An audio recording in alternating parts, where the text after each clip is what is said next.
বন্ধুরা, আপনারা তো আলু আর ডিম দিয়ে অনেক রেসিপিই খেয়েছেন, কিন্তু আমি আজ নতুন পদ্ধতিতে আলু আর ডিমের রেসিপি বানাতে চলেছি। ডিমের একঘেয়েমি রেসিপি বাদ দিয়ে এই রেসিপিটা একবার বানিয়ে দেখতে পারেন, খেতে খুবই দারুণ লাগে। কেমনভাবে এই রেসিপিটা বানাতে হয় চলুন দেখে নেওয়া যাক। ভিডিওটা স্কিপ না করে ভিডিওর শেষ পর্যন্ত আমার পাশে থাকার অনুরোধ রইল। নমস্কার বন্ধুরা, আবার নতুন ভিডিও নিয়ে আপনাদের সামনে হাজির হয়েছি। আমার চ্যানেলটা নতুন হয়ে থাকলে চ্যানেলটিকে সাবস্ক্রাইব করে আমার পাশে থাকবেন। চলুন আর কথা না বাড়িয়ে ভিডিওটা শুরু করা যাক। এখানে আমি গোটা গোটা করে আলু কেটে নিয়েছি। আমি আমার পরিমাণ মতো আলু নিয়ে নিয়েছি, আপনারা আপনাদের পরিমাণ মতো নিয়ে নেবেন। এখানে মশলা করার জন্য একটা মিক্সচার জার নিয়ে নিয়েছি। এর মধ্যে দিয়ে দেব দুটো বড় সাইজের পেঁয়াজ কুচি, দিয়ে দেব আদা, 10-12টা রসুনের কোয়াকে ছাড়িয়ে নিয়েছি, সেটাকে দিয়ে দিলাম। দিয়ে দেব একটা মাঝারি সাইজের টমেটো কুচি, দিয়ে দেব 3টে কাঁচা লঙ্কা। ঝালটা আপনারা আপনাদের পরিমাণ মতো দিয়ে দেবেন, যে যেমন ঝাল খেতে পছন্দ করেন। এবার দিয়ে দেব অল্প করে চীনাবাদাম, দিয়ে দেব সামান্য একটু জল। যেহেতু টমেটো দেওয়া আছে বেশি জল দিতে হবে না। এটা খুব ভালোভাবে মশলাটাকে ব্লেন্ড করে নেব। মশলাটাকে আমার খুব ভালোভাবে ব্লেন্ড করা হয়ে গেছে। এখানে একটা বাটি নিয়ে নিয়েছি, এর মধ্যে দিয়ে দেব ডিম। প্রথমে আমি একটা ডিম দিলাম, আমি দুটো ডিম দিয়ে দিলাম। দুটো ডিম আলাদা আলাদা করে ফাটালাম, তার কারণ একটা ডিমের মধ্যে আর একটা ডিম যদি খারাপ বেরোতো দুটো ডিমই নষ্ট হয়ে যেত, ওই জন্য আমি দুটো আলাদা করে ফাটালাম। এবার দিয়ে দেব মাঝারি সাইজের একটা পেঁয়াজ কুচি, দিয়ে দেব অল্প করে লবণ। আমি এখানে দুটো ডিম দিয়ে করছি, আপনারা চাইলে ডিমের পরিমাণটা বাড়িয়ে কমিয়ে নিতে পারেন। খুব ভালোভাবে ডিমের সঙ্গে মিশিয়ে নিতে হবে পেঁয়াজ আর লবণকে। আমার খুব ভালোভাবে মেশানো হয়ে গেছে। এখানে আমি একটা কড়া গরম হতে বসিয়ে দিয়েছি, কড়াটা গরম হয়ে গেছে। এতে দিয়ে দেব সর্ষের তেল। তেলটা খুব ভালো রকম গরম হয়ে গেছে। এবার কেটে রাখা আলুগুলো দিয়ে দেব ভাজার জন্য।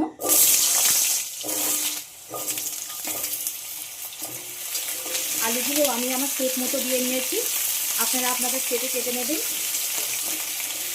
আলুগুলোকে খুব ভালোভাবে ভেজে নেব। খুব ভালোভাবে আলুগুলোকে ভাজা হয়ে গেছে। এবার আলুগুলো তুলে নেব। কড়ার মধ্যে আবার একটু সর্ষের তেল দিয়ে দিলাম। তেলটা গরম হয়ে গেছে, এবার ফাটিয়ে রাখা ডিমটা দিয়ে দেব।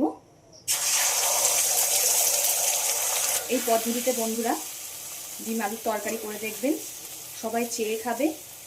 ছোট থেকে বড় সবাই খুবই পছন্দ করবে। আর ভাত, রুটি, পরোটা যে কোনো কিছু দিয়ে তো একেবারে জমে যাবে। ডিমের ঠিক এমন বড় বড় পিস করে ভালো করে ভেজে নেব। ডিমগুলো আমার ভাজা হয়ে গেছে, এবার ডিমগুলোকে নামিয়ে নেব। কড়ার মধ্যে আবারও সর্ষের তেল দিয়ে দিলাম। এই রান্নাটা অবশ্যই সর্ষের তেলে করবেন, খেতে বেশি ভালো হবে। তেলটা গরম হয়ে গেছে, এই গরম তেলে দিয়ে দেব এক টুকরো দারচিনি, দুটো লবঙ্গ। ফোড়ন থেকে যখন একটা সুন্দর মিষ্টি গন্ধ বেরাবে তখন এর মধ্যে দিয়ে দেব মিক্সচারে যে মশলাটা করে রেখেছিলাম সেটাকে।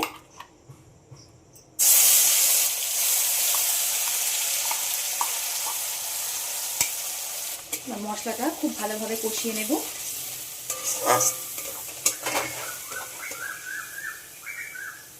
মশলাটাকে কিন্তু গ্যাসটা মিডিয়ামে রেখে খুব ভালোভাবে কষিয়ে নিতে হবে।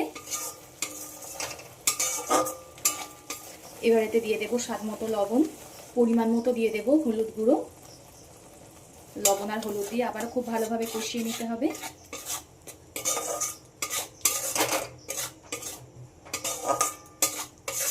মশলাটা দেখুন খুব ভালোভাবে কষে এসছে। এবার এর মধ্যে দিয়ে দেব এই চামচের মাপ করে 1 চামচ ধনিয়া গুঁড়ো, সম পরিমাণ দিয়ে দেব জিরে গুঁড়ো। একটু কষিয়ে নিচ্ছি। আমার কষানো হয়ে গেছে, এবার ভেজে রাখা আলুগুলো দিয়ে দেব। মশলার সঙ্গে আলুগুলোকেও খুব ভালোভাবে কষিয়ে নিতে হবে। বন্ধুরা, একঘেয়েমি ডিমের রেসিপিতে খেতে কাউরই ভালো লাগে না। এই পদ্ধতিতে একবার হলেও ট্রাই করে দেখতে পারেন কেমন হয়েছে। আশা করি খুবই ভালো লাগবে সকলেরই। আর একবার যদি বন্ধুরা এইভাবে ডিমের রেসিপি করেন তাহলে সবাই বারবার এটাই বানানোর আবদার করবে, এত দারুণ হয় এটা খেতে। আমার বন্ধুরা কে কোথা থেকে দেখছেন কমেন্ট করে জানাবেন, তাহলে আমি বুঝতে পারবো আমার বন্ধুরা কোথা থেকে দেখছে।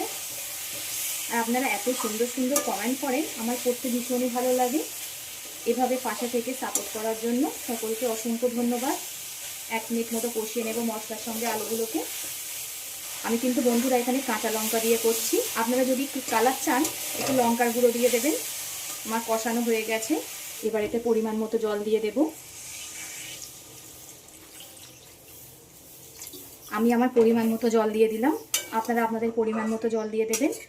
অনেকেই আছে একটু ঝোল ঝোল খেতে পছন্দ করে, অনেকেই আছে একটু কষা খেতে পছন্দ করে, সেই বুঝে জলটা দিয়ে দেবেন। এবার ঝোলটাকে ফুটতে দেব।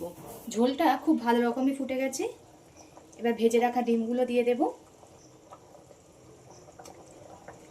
বন্ধুরা, একঘেয়েমি ডিমের রেসিপি যদি খেতে কারোর ভালো না লাগে এই পদ্ধতিতে বানিয়ে দেখবেন, কথা দিচ্ছি সবাই আঙুল চেটে খাবে।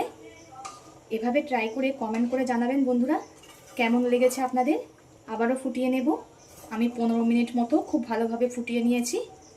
এবার এতে দিয়ে দেব অল্প করে কাসৌরি মেথি। আপনারা চাইলে কাসৌরি মেথিটাও স্কিপও করতে পারেন, কিন্তু দিলে বন্ধুরা খেতে ভীষণ মজা লাগে। আবারও ফুটিয়ে নেব। এই কাসৌরি মেথিটা দিলে একটা সুন্দর একটা টেস্ট আসে, ওই জন্য আমি দিলাম। খুব ভালোভাবে ফুটিয়ে নিয়েছি, সুন্দর একটা গ্রেভি তৈরি হয়েছে। দেখুন কত সুন্দর লাগছে তরকারিটা। সব শেষে এতে দিয়ে দেব গরম মশলা। গরম মশলাটা দিয়ে গ্যাসটাকে অফ করে দেব, কারণ গরম মশলা দিয়ে ফোটালে গরম মশলার টেস্টটা নষ্ট হয়ে যায়। আমি একটু ঝোল ঝোল নামিয়েছি, যেহেতু আলু দেওয়া আছে ঝোলটা টেনে নেবে। আশা করি এই রেসিপিটা আপনাদের সকলেরই ভালো লেগেছে। কার কেমন লেগেছে কমেন্ট করে জানাবেন। তো এতক্ষণ ধৈর্য ধরে ভিডিওটা দেখার জন্য সকলকে অসংখ্য ধন্যবাদ। সবাই সুস্থ থাকবেন, ভালো থাকবেন।